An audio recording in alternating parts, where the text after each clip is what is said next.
Hello and welcome to our cottage garden. Today we're just going to be strolling through the garden. It's a beautiful May day and a little bit windy actually. Some black flies are out. You might see those like little fairies in front of the lens. But let's just stroll through and look at all this beautiful color because it is so vibrant right now. And I just wanted to catch this before we get our next deluge of rain. We've had a tremendous amount of rain this year. We've had some flood warnings and watches, but we're all safe and good. It's just meant that it's really, really green, which is great, and feeling very lush. This May green, that zingy chartreuse color in the woodland, is like what I live for. It's the thing I crave all winter, and it's the thing that brings me so much joy the second that the leaves start to poke through the trees. It's just incredible. We have our Zephyr Druin climbing rose here, and it's all leaved out, and I'm so excited for that to just climb and climb and show its beautiful color. We have some clematis on either side of our rose arbor and our little gate there, our little fence there, so that'll be really fun. The tulips, the pride tulips, are just kicking it there, looking incredible. I love that vibrant color that they're bringing, and they've held up beautifully to all this rain. Some of the others haven't held up as well.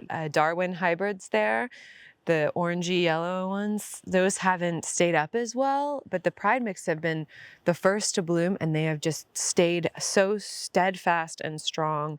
So many of our perennials are coming up. I mean, look how giant. Our geraniums, look here. I love that. It's sort of like a purple green foliage, dark and really beautiful and mysterious, but kind of in the camera sometimes can blend in with the mulch, but that's such a gorgeous one. All of our snowflakes look so beautiful still, so delicate, and I just love how they look. I'm really gonna miss them when they're gone, but it looks like they still have some buds left.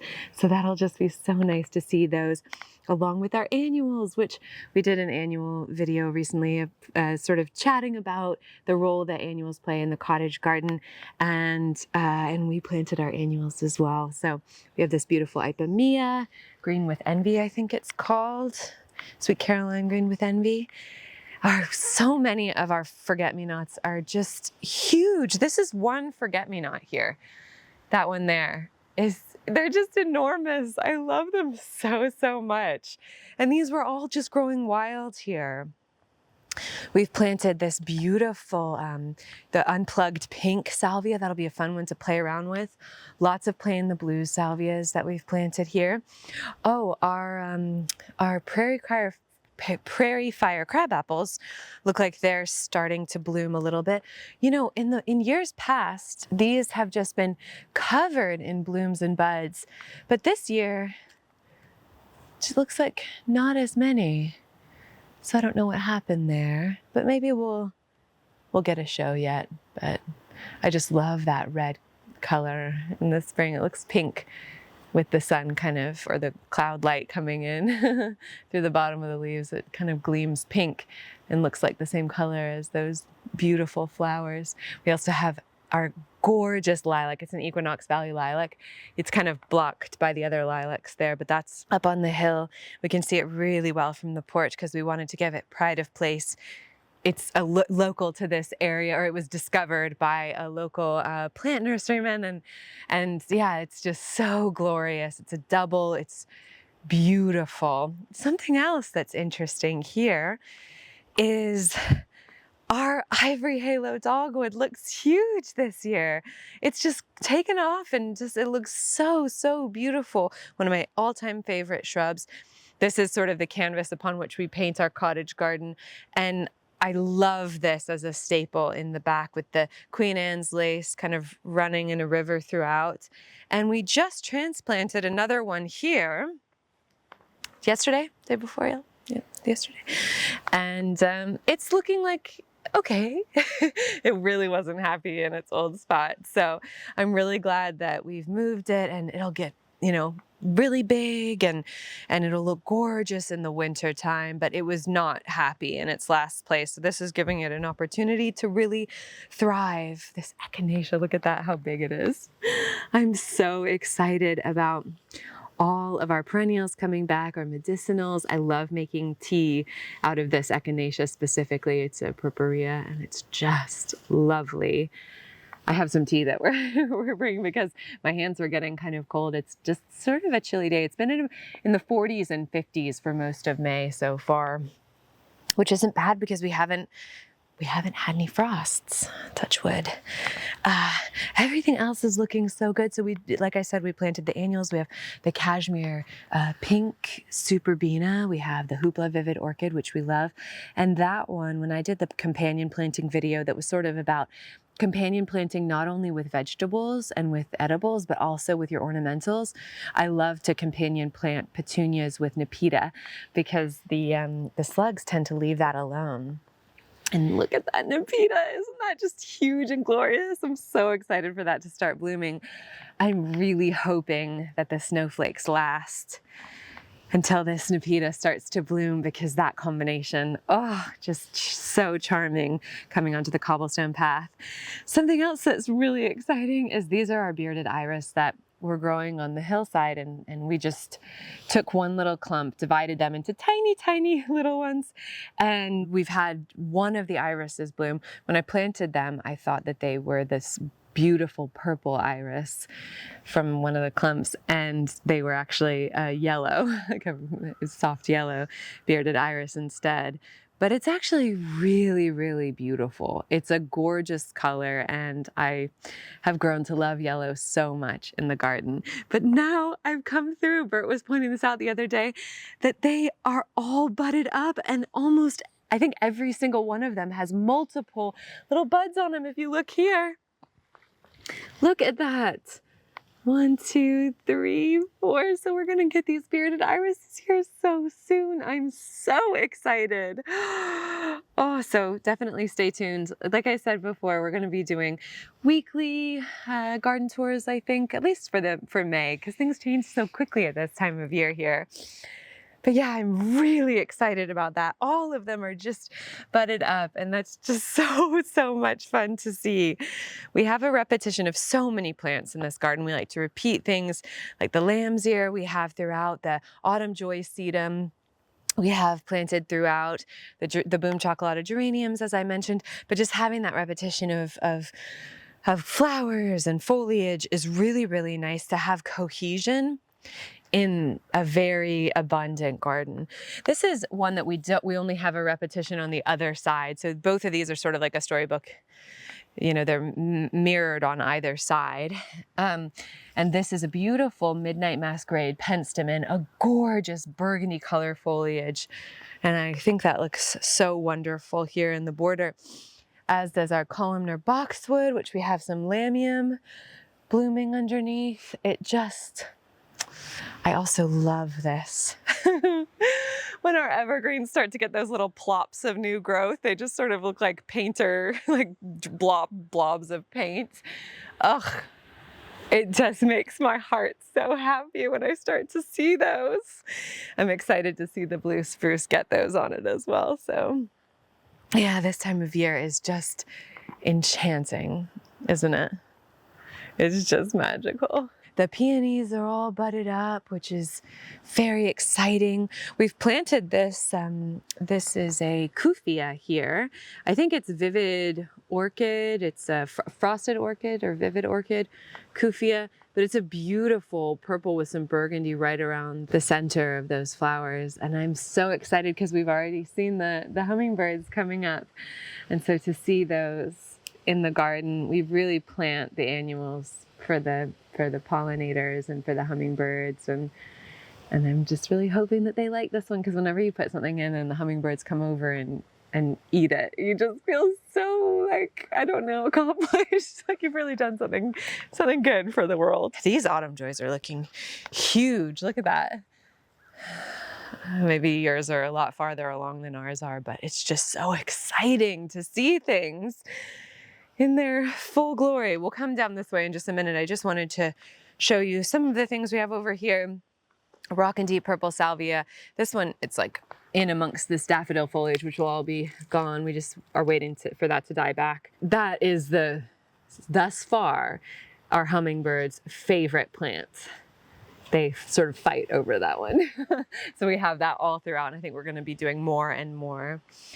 But here in our porch bed, we have some beautiful geums. These were one of the first plants that we planted. I think geums are one of my favorite plants, and I think the combination of the geum with this forget-me-not is, I just don't think you can get better than that. It's an apricot, soft apricot, and it kind of ombres out to a burgundy at the edge. Also, the buds are a rosy burgundy color, and so they just are such gorgeous plants. I mean, look at that. They look like little rosebuds. They are just beautiful. Their foliage is so broad and gorgeous.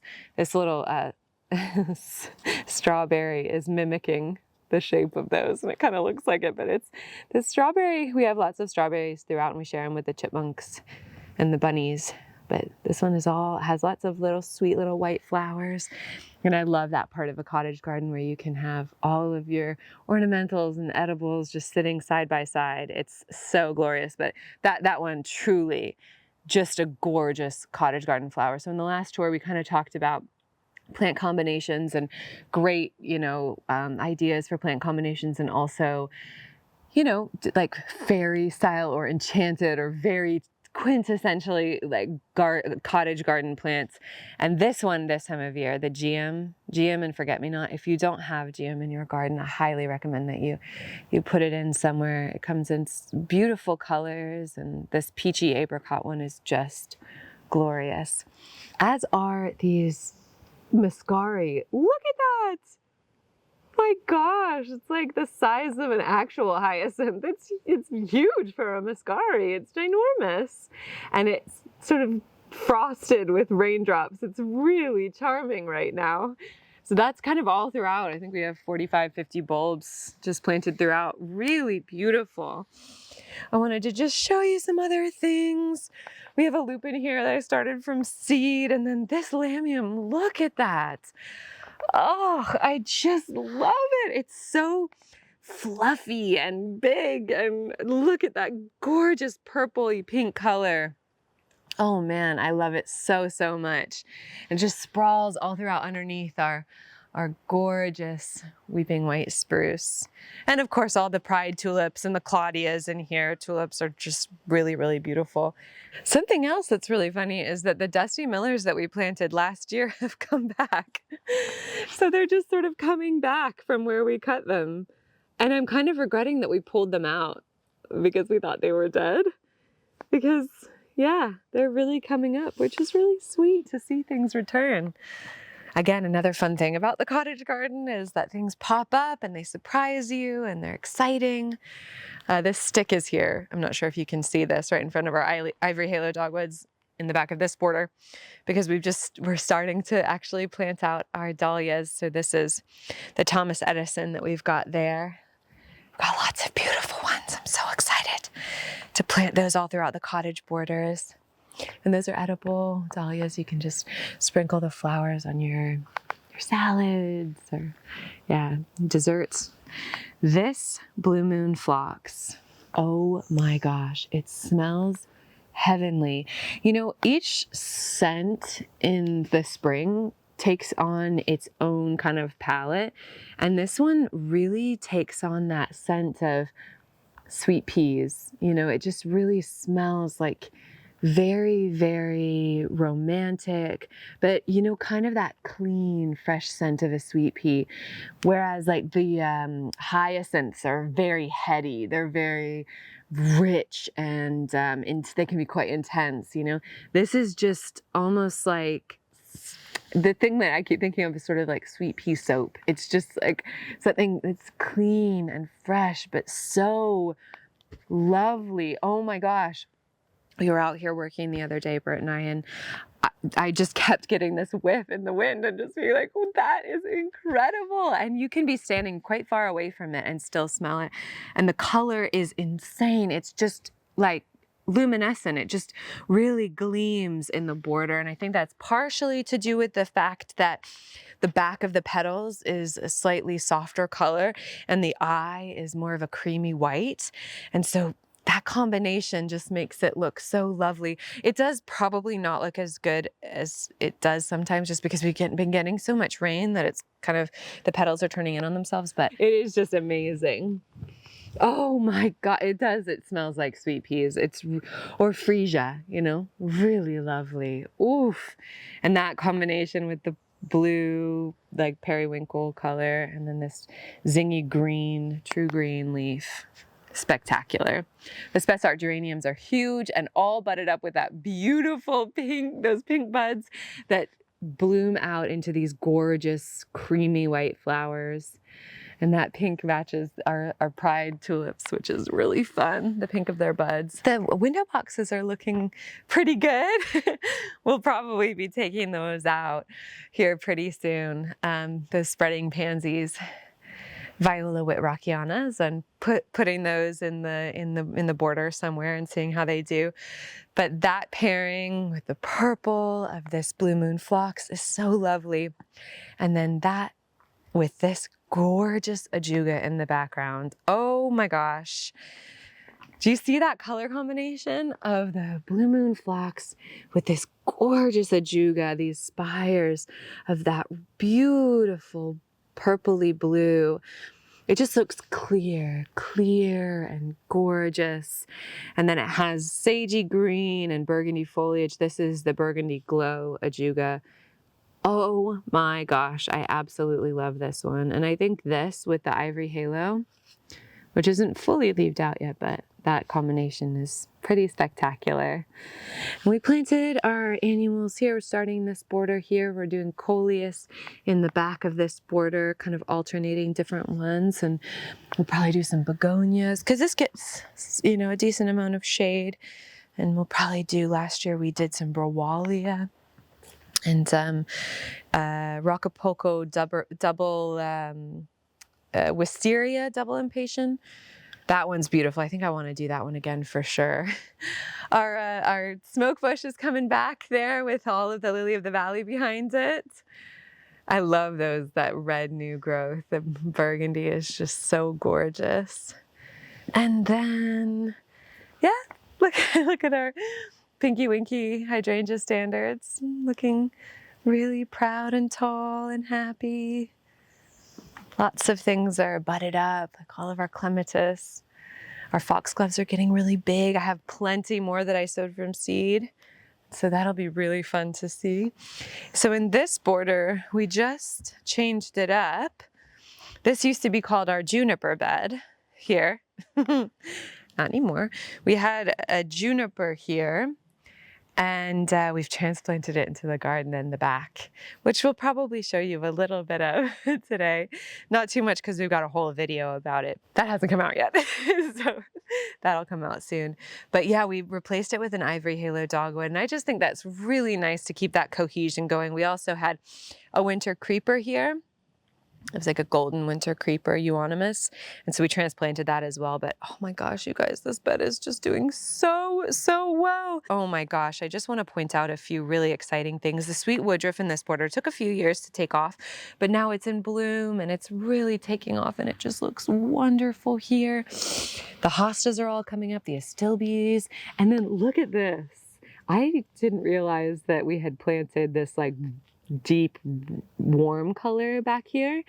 It's this Bastia fringe. It's a proven winner's tulip and it's gorgeous, but it's like this really warm yellow and burgundy, but it is so cool looking. Like it's just got these like fringy edges to the petals. They have so much water in them. Let me help you guys out. But yeah, they are just really neat. And I think they pair really well with the purple. These are the best purple. And in here we have this gorgeous pulmonaria. And that with the best purple is wonderful. It's gorgeous with the parrot prints. But yeah, I actually think this burgundy color with the best purple tulip is another one that I would recommend as a really beautiful combination. And then the most magical of all spring plants, in my opinion. Well, gosh, you can't say that because like the bleeding hearts are so beautiful and everything is so beautiful, but this Tiarella, look.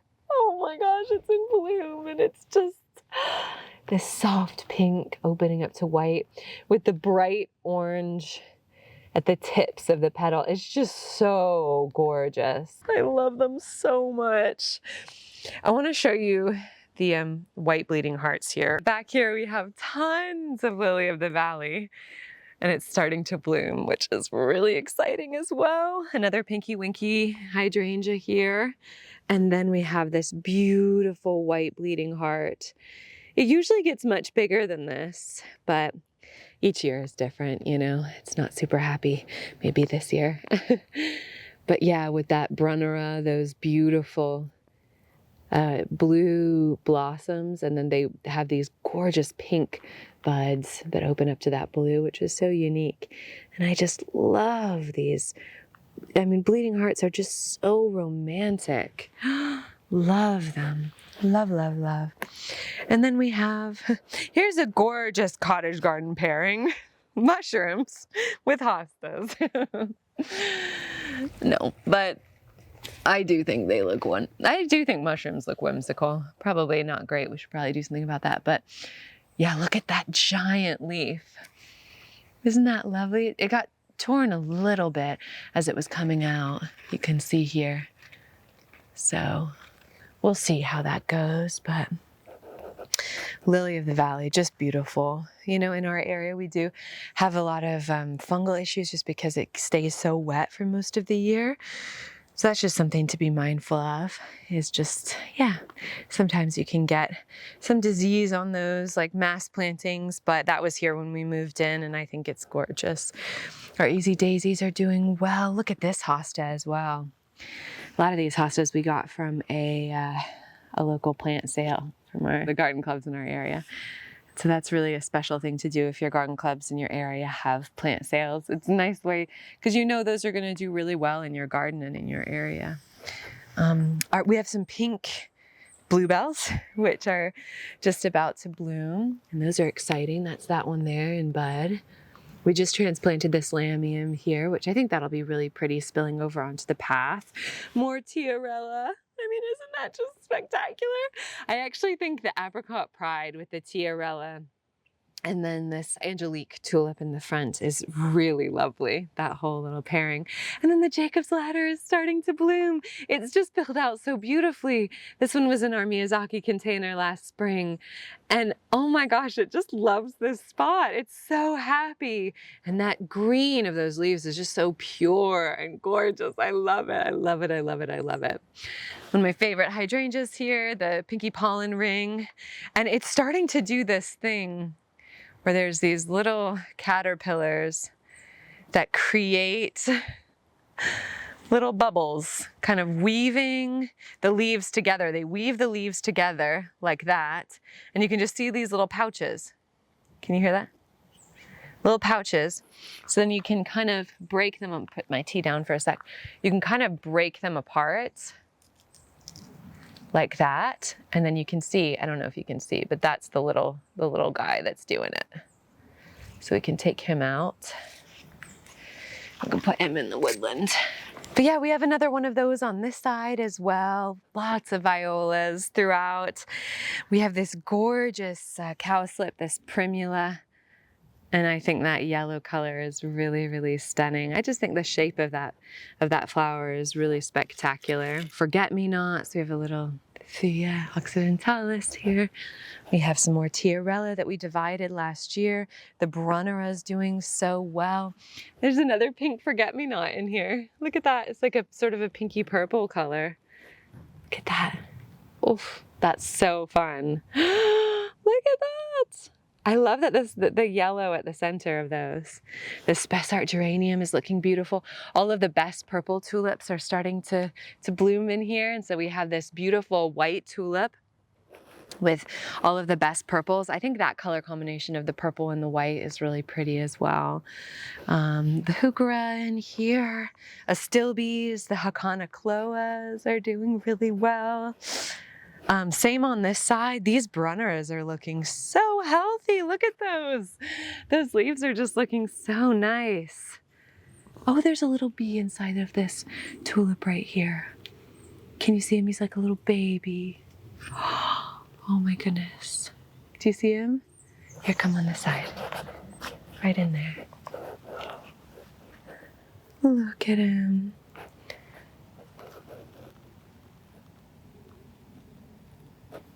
He's so sweet. Leave him alone. But yeah, I mean, it's just like everything is filled in. So lovely.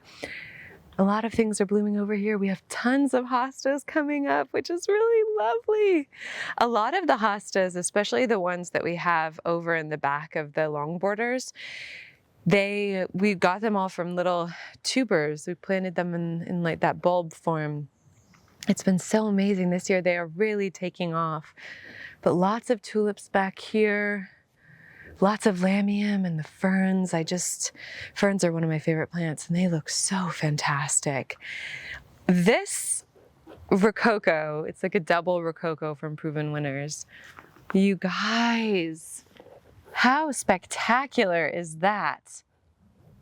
Oh my gosh. Look at that. Look at that leaf. I mean, that sort of like the leaf, that glaucous leaf coming into a petal form. Red, yellow, and then turquoise and purple on them. I mean, they're just so cool. So that's what this whole drift is here, is all of those. Oh, they are just so fun. This is the epimedium that we have here, getting a little bit bigger. We have some vinca back there as well. This area here, we have lots of lily of the valley, and with this white tulip, I actually think that looks really romantic. That's a really gorgeous look there. This viburnum, what's going on with you? Oh, are you being, let's see. The leaves are curling a bit. Let's see if you've got something in there. We'll have to investigate that. I just love the way those leaves look, but yeah, kind of want that to do something for us if it's going to be there. Otherwise, we're going to move it back. But all of these perennials are coming back beautifully. It's so fun to see that. Isn't that nice to see that filled up? And we'll just continue to kind of put things in the ground, you know, covering this with hydrangeas, slowly replacing the forsythias. Oh, this is our dining garden, but we took the table out from here just because of all of the rain. And I think we might try and get a bigger table. We were gonna maybe adjust that one that we had because we just got it. It's like from our local charity shop. And so I think we'll do a different one in here, but maybe a bigger table. And it's just fun to see so much of this garden looking like a garden instead of, it was just such a, like a mental blockage point for me, and now it's looking really nice. Why don't I show you a tiny bit of the back garden, and then we'll take you over to the veggie patch, because those tulips, actually I haven't seen them today. How did they look? Great. Good? Okay, good. So let's kind of walk back here. We're just going to show you a little bit of the back garden. Again, this very exciting project here we'll share later. But it is doing very well, and I'm so excited about it. And then we've just put in this Japanese maple. We've actually just transplanted this along with the forget-me-nots. We planted some lamium, and this was the winter creeper that I was telling you about that was in the juniper bed. But we transplanted this. Bert loves Japanese maples, and so do I. And it's a really, really beautiful one. This one's called Akira, after Kurosawa, and I just really love the form of it. It's so gorgeous. It looks pretty happy considering we planted it after it had leaved out. We transplanted it, rather, and we're essentially going to connect all of these beds together in the back here, but until we did that, he just wanted to put the stones here for just to kind of differentiate it as its own little space. Yeah, and just probably prevent some of the weeds from getting too bold up in there.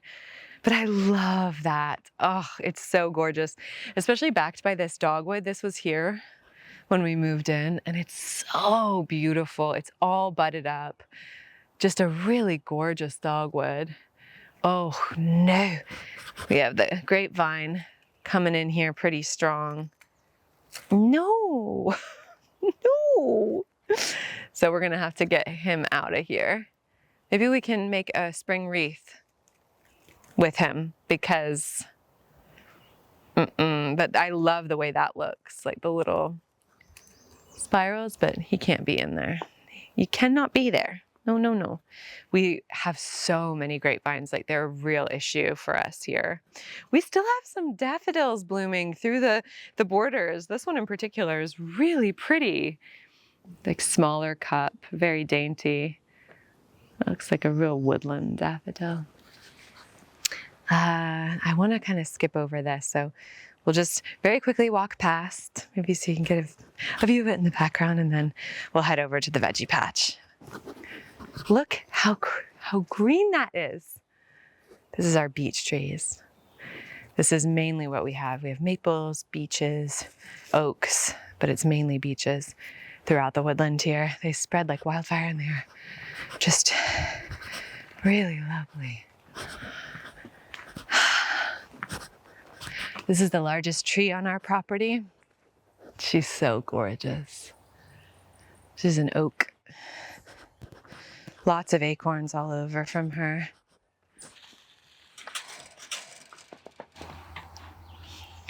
Come on in. You got it? Okay. So it's really filled in with green around and it just feels so nice in here. It really feels like you're kind of tucked in. This bed, this is our herb bed. It just, the tulips in here came up, but only one of them bloomed, which is kind of funny. Maybe they didn't like competing with all of our herbs. This is a pink and purple pride bed. That's such a pretty one. Oh my gosh. I really like, this orange and pink is really sweet. That's a sweet combination. You can come in and start to snap off the tops really easily of any of your bulbs. Daffodils and stuff like that, they just like pop off in a really satisfying way. Like, just snap them off. That way they're not putting their energy into the seeds. They're putting their energy into the bulb so that you'll get a good show next year. This yellow is so bright and cheerful. Isn't that nice? That is just such a pretty one, I think. Ooh. And they are just like, because we're in a woodland, when we're driving by, we can just see this and it just looks like a little candy shop with so much bright, vibrant color. I love that. I actually think like that with my blue. It's really nice. Little Swedish flag. So pretty. Ukrainian flag too.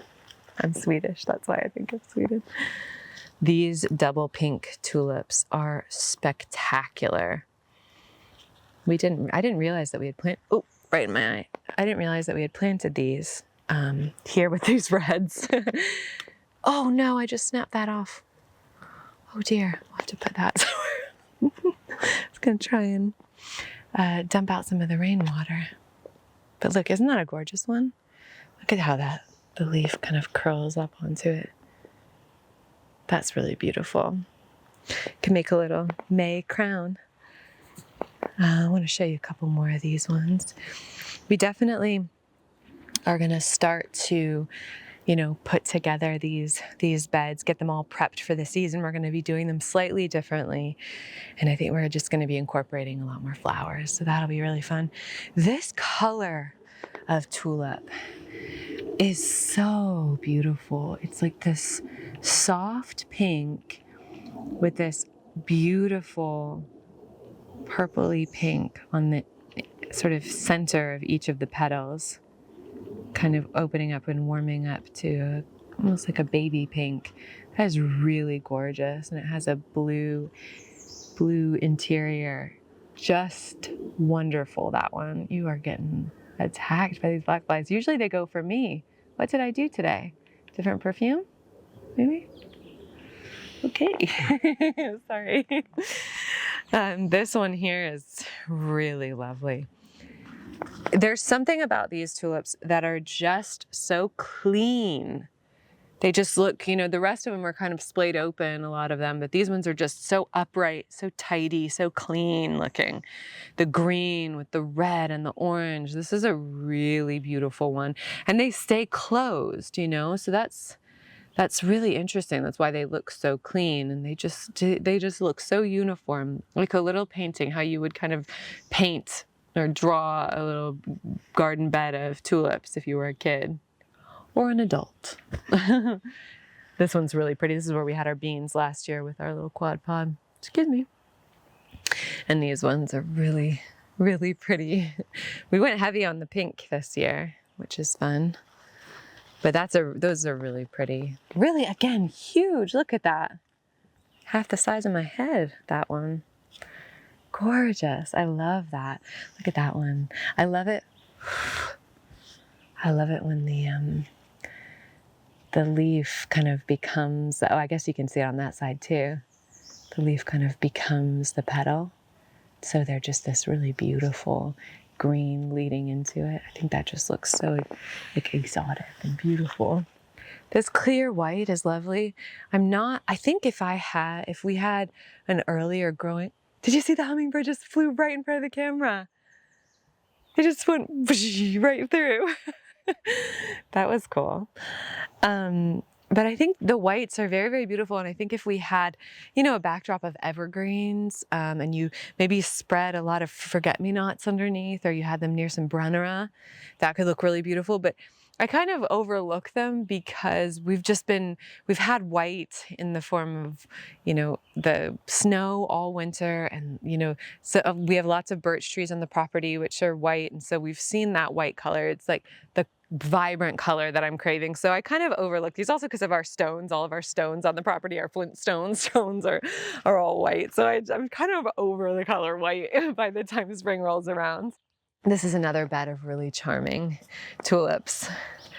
Very pure, very beautiful color. And in this bed we have a yellow that has a roughly red outline on each petal. It's very unique. And then this gorgeous purple that is almost iridescent. It kind of looks like blue up the center and then purple on the outside. It's really pretty. It's really gorgeous. But you can tell how much smaller these purple ones are from the yellow. These are just giants. Can you see the difference? They're just huge. Look at that. Almost the size of my head. All right, well, that's it. Thank you so much for joining us for this garden tour. Again, we're going to try and do these pretty often, so do let me know how your garden is doing right now, how everything is coming along. Are you really far ahead or are you really far behind? I'd love to hear. You're probably not too terribly far behind because I think we're probably one of the last zones to kind of get going. So thank you so much for joining us, and we will see you in the next one. Bye.